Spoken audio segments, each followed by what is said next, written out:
Hey Simmers! Today I am introducing you to the Atwood legacy, but before we can see where we are now, I need to catch you up on the backstory. Our legacy founder is Mr. Asher Atwood, but our story begins with Alexis Moyer. Yes, that Alex Moyer. Alex received a Gothic makeover and a new life's ambition to become a master chef and open Ambrosia Bakery, where desperate legacy families can find ready-made, always fresh ambrosia in the event of a tragic happenstance with the one and only heir. On her way to this ambitious goal, Alexis met a beautiful ghost named Zulika Izadi, who was working with the Grim Reaper but aspired to become a freelance botanist. Unexpectedly, Alexis and Zulika hit it off and rapidly developed a legendary romance. After one get-to-know-you date, they were girlfriends. Their first romantic date led to a proposal, and on their second romantic date, they were married. Suddenly, Alexis had a much more personal reason to finish her quest for ambrosia. As Alexis worked on her cooking and gourmet cooking skills, schmoozing with her boss and climbing the ladder, Zulika set to the task of capturing angelfish and splicing plants. Since Zuzu's real passion is botany, she quit her job as a Grimtern and instead became a gardener. Alexis sold her house and moved into the spare room in Esther Gomes' house in order to buy the bakery, which has a private bedroom and bathroom upstairs so the newlyweds could stay out of Esther's hair. Alexis made her bakery into a cat cafe and promptly befriended Mayor Whiskers while Zuzu repotted her spliced plants. By this point, they have angelfish and potions of youth. Alexis has mastered the needed skills and completed the master chef aspiration to achieve the fresh chef reward trait, and we're just waiting for the plants to grow so we can splice them into death flowers, the last ambrosia ingredient. Throughout their journey to achieve these dreams, Alexis and Zuzu have had frequent and delightful conversations with Asher Atwood, now an adult who is stressed about his lack of progress toward dreams of his own. He wants to fabricate something magnificent. He wants a family, and he's currently working at SpaceX, which he thought was his dream job. But it doesn't feel rewarding. He knows he wants to get married someday, but right now he's desperate to ensure the continuation of his lineage. After learning that Alexis isn't horribly opposed to having children, though not thrilled with the idea either, Asher requests that his best friend provide him with her genetic material so he can have a science baby. Alexis agrees, and soon Asher returns to his two-bedroom apartment in the old Ravenwood estate with not one but two baby boys called Beckham and Blaine. Without meaning to, Asher is raising Beckham and Blaine quite differently from one another.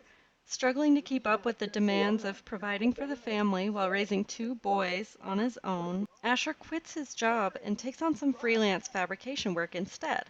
One night he wakes suddenly from a fever dream in which Beckham is whisked away by social services during a crisis at the old Ravenwood estate apartment. Asher can't get the dream out of his head, so he constantly tends to Beckham's every need, while Blaine seems to get the lackluster attention left over at the end of Asher's energy. Thus, as an infant, Beckham receives the benefits of top-notch care, while Blaine's infancy is merely average. Hoping to introduce the boys to his best friend and their bio mom, Asher brings the toddlers to the Ambrosia Bakery, where Alexis is still working hard toward her goal of perfecting an always fresh ambrosia recipe to resurrect her wife and help her community hold on to their loved ones for a few extra years. Asher sets up a tent next to the large pond behind the bakery and allows the boys to wander the property under his watchful eye. They play in the water, babble to the stray cats, and are doted on by the customers. While Beckham and Asher are outside by the pond, Blaine wanders into the kitchen and starts playing with the pots and pans. He finds himself in the way of the busy chef, and before she knows it, Alexis has snapped at him, establishing a difficult dynamic right from the start. She apologizes and gives Blaine a hug, gently encouraging him to redirect his attention someplace more fit for a toddler than the kitchen.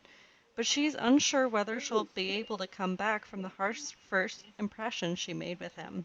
She's torn as she contemplates her mistake. On one hand, she should not be short-tempered with any young one who makes their way into her bakery, and she left the kitchen open on purpose so she could interact with her customers, so she should have been more patient.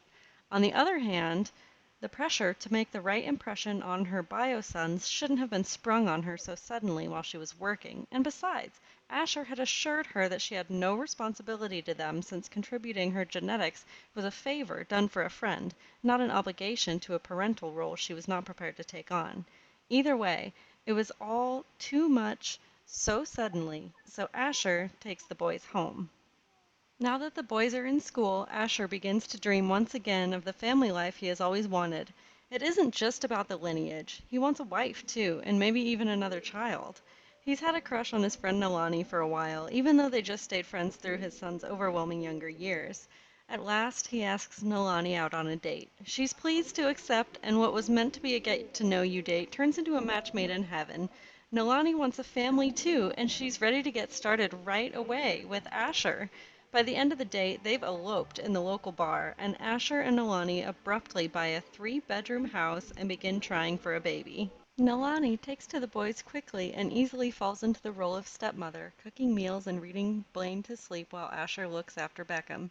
The young family builds a greenhouse onto the back of the house, and Asher replaces the living room furniture with a recycling machine and fabricator for his freelance work. Not long after the garden has been planted, Nalani comes to Asher with exciting news. They're expecting a baby. Nolani soon gives birth to their third boy, Brooks Atwood. Asher, now an elder, amps up his freelance fabrication work and invests in a juice fizzer and candle making station, in addition to the fabrication machine. He's set his sights on a larger home, a cabin on a large lot in the woods, where his kids will have more room to play. Right now, the family of five is living in a house with three small bedrooms and barely enough space for Asher's machines. But the house he found is spacious and comes with a huge plot of land to expand on. Truly a perfect home for a legacy family. Asher knows this is a goal worth pursuing, but it feels so far away. Even after selling their current home, they will be about $35,000 short of what they need for the new one. He has a lot of fabrication to do to make that happen, and he's just a beginner. With the older boys in elementary school and Brooks already beginning to walk, Asher wonders if it is worth all the work it will take to earn that kind of money. But no, he can't think like that. The dream is about more than his current family. This is about the future of all the Atwoods to come. At the Ambrosia Bakery, Alexis and Zuzu are frustrated by the slow progress of the garden. It seems to take forever for the spliced plants to grow and produce one singular orchid, and once the orchid has been spliced with a pomegranate, it seems to take even longer for a death flower to arrive.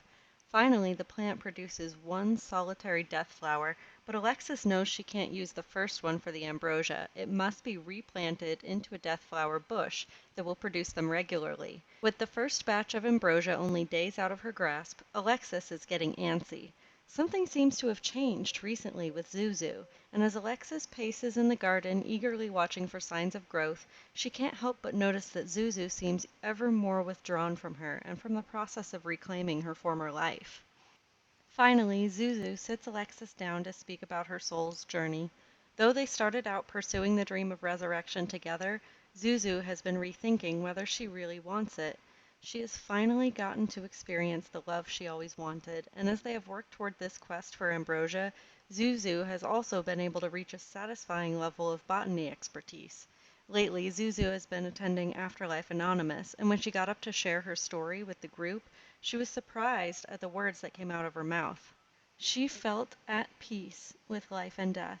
She was only really going through the motions of finishing the ambrosia recipe because it was what Alexis wanted. When she was fully honest with herself, Zuzu realized that she didn't want to be resurrected anymore. She wanted to be done with this life. She felt fulfilled, and her soul yearned to start anew. At first, Alexis was dismayed. They were so close. Only a few more days and the ambrosia would be ready for the bakery and for Zuzu. How could she give up now? But as they continued to talk about it, she realized Zuzu wasn't giving up. She was ready. The idea of facing a life without her beloved wife was devastating, but Alexis couldn't hold Zulika back selfishly if this was what she really wanted. And it was. Zulika was sure. Tearfully, Alexis went with Zulika to the baleful bog to complete this life's journey and begin the new one. One last time they expressed their undying love. They said their final goodbyes, and Zulika waded into the glowing water. Back at the Atwood house, Nolani decides to help Asher complete his goal of buying a family cabin in the woods by authoring books and selling the plants she's been growing. Each night, as the children are going to bed, Nolani sits down at the computer and lets her mind wander into fantasy worlds as her fingers flutter over the keys. Soon enough, she's publishing books, and the family funds are at last progressing significantly in the right direction. As the boys grow up, they start working too, quitting the scouts in high school and instead taking on after-school jobs, as well as picking up the painting skill. Their father's promise of a beautiful future home in the woods keeps them motivated, and as they all work together, they know they will attain it soon. Asher and Nolani are getting older, though, and it becomes apparent that they may pass from age before they see their dream come true. Soon, Asher becomes too weak to continue working on his fabrications. Beckham and Blaine are young adults now, and Blaine, always the gloomy one, takes a job as an undertaker while Beckham becomes a bodybuilder. Shortly after Asher and Nolani are laid to rest, the family funds finally reach the pivotal point, and the boys have enough to purchase the home of their father's dreams. The achievements of Zuleika's soul have awarded her the privilege of returning to the world anew. In Willow Creek, an infant drifts down from the sky and into the arms of Alexander Goth. In his heart is a deep sense of knowing that this is his daughter, and a name comes to his mind as if whispered in his ear: Zora. This is Zora Goth, his child. Though he does not know where this baby came from or whose genetics mixed with his to produce this beautiful baby girl, Alexander takes seriously the responsibility of raising her well. Under his care, she would grow up to be a beautiful woman and the sole heir to the Goth family name. Now that the Atwood family home has been secured, the boys set to work, planting a garden, selling more paintings, and growing the family. Beckham goes to university to study business and meets a woman named Haley. She fathers his son Charlie, the next heir to the family line. Blaine meets Ashley on a dating app and fathers Claire. Neither of these couples get married. Rather than focusing on producing a closely knit, wholesome family, Beckham prioritizes growing wealth as quickly as possible, while Blaine trudges along in his undertaker career at an even pace. In a strange turn of events, Brooks bumps into Zora Goth at a nightclub, and the two feel a deep spiritual connection, something supernatural that they can't explain. Brooks is 5 years older than Zora, but that's nothing to two adults. Unable to resist the draw towards each other which they both feel, Brooks and Zora get married, and soon their son Chester is born in the Goth mansion. Being the last in the Goth line, Zora is reluctant to give up her family name, and Brooks understands.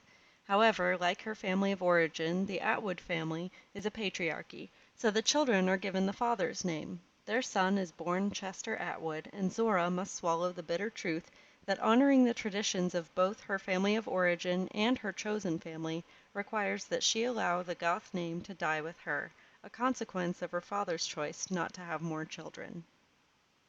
Brooks' son Chester is raised in the Goth mansion while his cousins Claire and Charlie are raised in Ravenwood at the family cottage.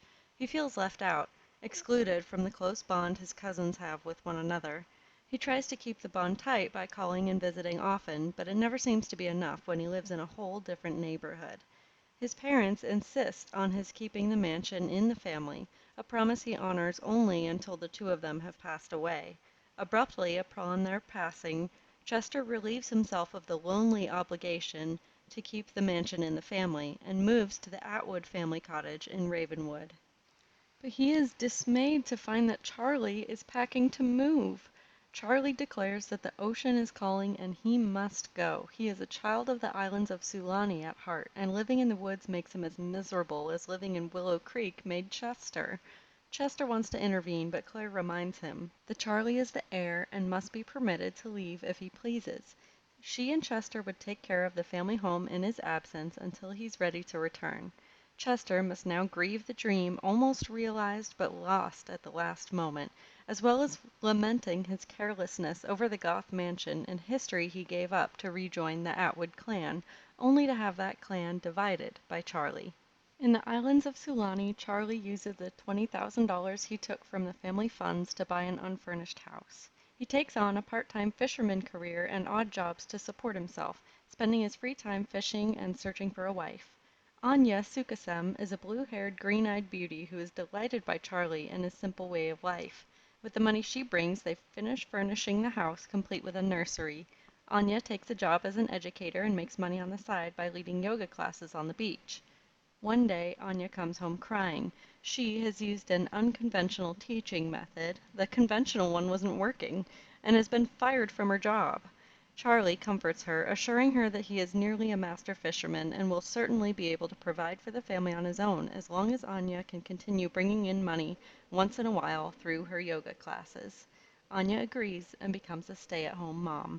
Charlie and Anya marry late, on the beach, after having their heir Dmitri out of wedlock. The girls, Destiny and Dahlia, are born later. Dmitri takes an interest in Anya's yoga club and begins leading classes of his own while still in elementary school, setting him up to begin making money from it as soon as he enters high school. Destiny, too, is career-minded. She gets the whole family involved in her quest for fame when she begins a childhood career in content creation. She and her family record and edit videos, and she uploads them all on her account, bringing in royalties. With all of them working at it, her fame and fortune grow much quicker than if she were to do it alone. Back at the Atwood family home, Claire has started a club for family gatherings to keep the bonds strong, mostly at Chester's behest. Anya's interest in wellness leads the family to visit the beach often to participate in yoga classes, and they find that their gatherings most frequently center around Anya and the kids while Charlie is off fishing. It's not the ideal situation Chester hoped for, but at least he's not nearly as lonely as he was when he lived at the Goth mansion. While Charlie has been growing his family, Claire and Chester have been working towards the same. Claire met Chow Aguila, the love of her life, an older gentleman who frequented a karaoke bar in San Myshuno. She wanted to marry him, planned to marry him, but after a steamy night in the closet of their favorite club, he died of exhaustion. Claire soon discovered that her spicy night with Chow had led to a pregnancy, and her daughter was born and named Dia Atwood. Later, Claire would go on to meet Vikram Kraft, an unserious love interest who fathered two sons through Claire. She named them Dallas and Dominic. And though she and Vikram did not continue a close romantic relationship, Vikram was an active father, often calling his sons and picking them up for visits. For his part, Chester met Hina Oda on a dating app, and they fell deeply in love as a result of a steamy romance. Unfortunately, when Hina announced her pregnancy shortly after the wedding, she was distraught. While Chester celebrated, she sobbed in the kitchen. She had no idea he would be so thrilled. Chester couldn't believe she didn't want children. Didn't Hina know he was part of a legacy? Well, of course, Hina told him, but you're not the heir. You don't have to have children. He replied, but I want children. Furious, she cried, well, I don't. As soon as this baby is born, I'm gone. Chester hoped his wife would change her mind, but no amount of pleading could win her over. In fact, it only made her angrier, and she demanded that Chester sleep in a separate room. As Hina went into labor, she declared that she wanted a divorce that very night. She gave birth to a son who Chester named Devon Atwood, and just as soon as the baby was born, Hina was gone. At Hina's request, Chester had moved out of the family home to be with her in a house in Ciudad Enamorada. But now that she was gone, he returned with Devon to the family home in Ravenwood, just as Charlie announced to the family that he was finally ready to come home too. Now the oldest living generation, the cousins of Generation C, discussed the fullness of the home and decided to expand it. The outside of the home was perfect and they didn't want it messed with. Instead, they opted to put ladders in the front and back decks, which would lead to basement apartments. They would split the upstairs bedrooms into two apartments, build two apartments in the basement, and raise their families separately but together in the cottage in the woods that their grandfather Asher had always dreamed of. As he grows up, Chester's son Devon takes an interest in his family history, not the Atwood line his father is so enamored with, but the forgotten Goth family line which his father gave up to be closer to the Atwoods. He peppers his father with questions and is dismayed at his lack of interest. Dad, did you know Great-Grandma Bella was a secret agent? Did you know Grandpa Alexander had no idea where your mom came from or who her mother is? Dad, did you know our family owned a mansion? What happened to it? Why did you sell it?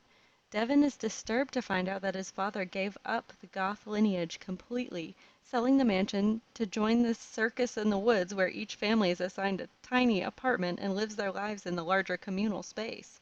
Sure, it's cool to have a pond and a treehouse outside, and it's kind of fun to have your whole extended family nearby, but why be satisfied with a small home and a big outdoor space when you can have a huge home, an ancient home that belonged to a famous family that's also your family? Chester's answers are half-hearted, disinterested, and totally dissatisfying to Devon, who vows to someday buy back the Goth mansion and reclaim the Goth legacy by changing his own name to that of his paternal grandmother and passing it down to his offspring. All he needs is the money, and thanks to Dmitri, he would soon have it. Cousin Dmitri is the heir of Generation D, and he aspires to be fabulously wealthy. Thanks to his father Charlie becoming a master fisherman and being granted the seed of a money tree, Dmitri is about to come into vast wealth. But first he must accomplish another dream of his. Dmitri moves to Brightchester to attend school, finishing his first dream of completing his degree. While he studies, the seed he planted grows, and soon he has harvested more money seeds, which he replants rather than selling. Soon he has 8 money trees, and as he completes goal number 1, he harvests enough to quickly complete goal number 2, his aspiration to become fabulously wealthy. During school, he meets and marries Anissa Levitt, who is content to be a stay-at-home mother as Dmitri works towards goal number 3, reaching the top of the stylist career, one of the most lucrative markets of all. By the time Dmitri and his family move back to the family home to reclaim apartment number 4, and transplant their money trees in the family garden, they are millionaires. Dmitri is happy to share the fruits of his labor with the family. After all, isn't amassing great wealth and passing it along to your family what a legacy is all about? It is if you ask the land grabs or Dmitri. With the wealth and opportunity Dmitri has brought back from university, Devon plucks some fruit and sells it to buy back the Goth family mansion. He changes his name and hits the online dating scene to find himself a woman. Like his father, he chooses someone quickly and carelessly, becoming enamored with her appearance, her dancing, and her fun personality without asking whether she wants children. It turns out that his beautiful love interest Zendaya does not want children, but it's too late now. She's already pregnant. Like his great-grandfather Asher, Devon makes a promise. If Zendaya will go through with the pregnancy and give him the baby to raise, he will require nothing more of her. He has all the money he needs, and afterwards he will leave her alone if that's what she wants. Zendaya reluctantly agrees, thinking of her small, sparsely furnished apartment. This man had better not back out. She's not prepared to raise a baby. Meanwhile, back at the ranch, cottage, Dia, too, is appreciating the fruits of Dimitri's success. Since Devon was uninterested in the responsibility of managing the family cottage, Dia takes over, moving herself and her brothers Dallas and Dom into the tiny one-bedroom apartment upstairs. When they complain of the lack of space, she reassures them that it won't be a problem. Plucking some money fruit for herself, she purchases a store in Evergreen Harbor. Below the shop, there are 2 huge bedrooms, each with a large flat-screen TV, 2 large bathrooms, a big kitchen, a living room, and a hydroponic greenhouse. The boys are thrilled. Technically, Dia will still live at and manage the family home, but mostly she and her brothers will stay at her shop, growing and selling plants in the one neighborhood where it is legal to do so. To quickly recap, Claire's 3 children, Dia, Dallas, and Dominic, live in upstairs apartment 1, which has ownership of the property, but they mostly stay at their shop in Evergreen Harbor. Charlie's wife Anya and daughters Destiny and Dahlia live in upstairs apartment 2. Charlie's heir, Dimitri, his wife Anissa, and 2 sons Elliot and Emerson live in apartment 4 in the basement. Apartment 3, also in the basement, is available for new tenants. At this point, Generation C has passed away, apart from Anya, and Dimitri's wife Anissa decides to invest in a crypt where family urns can be kept, after discovering that no one has any idea where their ancestors' tombstones ended up. She gets it placed just in time, for a fateful accident occurs the same day. While attempting to repair the communal refrigerator, Destiny is electrocuted and does not survive. The entire family enters a period of mourning. Still, this doesn't deter Destiny's younger sister Dahlia or nephew Elliot, Dimitri's heir, now in elementary school, from pursuing robotics. Dahlia develops a habit of tinkering with the robotics workstation daily after school, and Elliot focuses his energy on developing his mental skill and completing robotics assignments for school. One day, he plans to go to Foxbury and earn a distinguished degree in robotics, and in the long-term future, he aspires to invent a servo. Now, Simmers, I have a confession to make. I have been playing with short lifespan, auto aging on, and neighborhood stories. This means that not only are my Sims aging and dying really quickly, but they are also getting married, starting jobs, having babies, moving in, and making all kinds of life-altering choices while I am busy in other households. Today, since I've decided to share their stories, I'm turning neighborhood stories and auto aging for unplayed households off so I can start playing rotationally instead of having to catch up every time I change households. This should make future videos a bit slower paced and easier to follow. If you made it this far, thank you so much for watching. Please click the thumbs up, subscribe, and notification buttons so you can be sure to see the next Atwood Legacy video when it's ready. Thanks again for watching and happy simming.